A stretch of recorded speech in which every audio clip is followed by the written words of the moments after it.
Hi, my name is Jacob Pushy, and I will be discussing with you today a project titled Lava Lamp. In this experiment, we were asked to place in a water bottle 3/4 of the bottle filled with vegetable oil, 1/4 of the bottle with water, add some food coloring, and an Alka-Seltzer tablet, and observed what happened. The first part of this experiment is to place the oil and water in the same container. Now, when the oil and water are placed in the bottle, you'll notice that the oil sits atop the water. This is caused by two things. First, this happens because the water is denser than the oil, and for that reason the water sinks and the oil floats atop of it. Secondly, the liquids do not mix because of miscibility. This is the case because water is a polar substance and oil is a nonpolar substance, so there is no attraction between the molecules, and thus the two separate into two different layers. Next, the food coloring is added to the bottle. This too is denser than the oil. So for that reason, it sinks to the bottom with the water.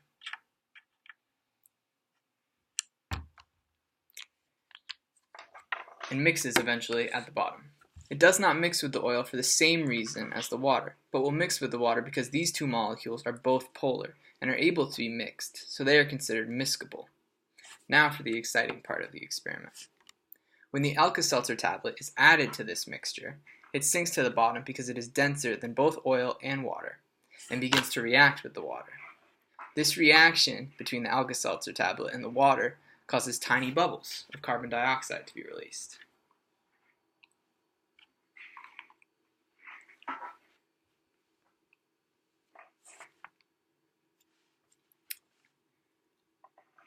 And as you can see, the carbon dioxide gas is being expressed in this bottle now.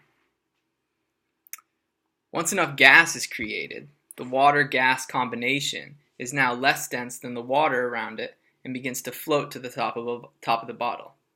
And if the gas-water combination is lighter than the oil, it will float through that as well.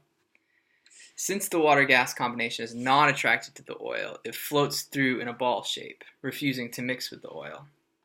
Once the ball of CO2 reaches the top, the gas is released and the water floats back to the bottom because it is now denser. These changes in density caused by the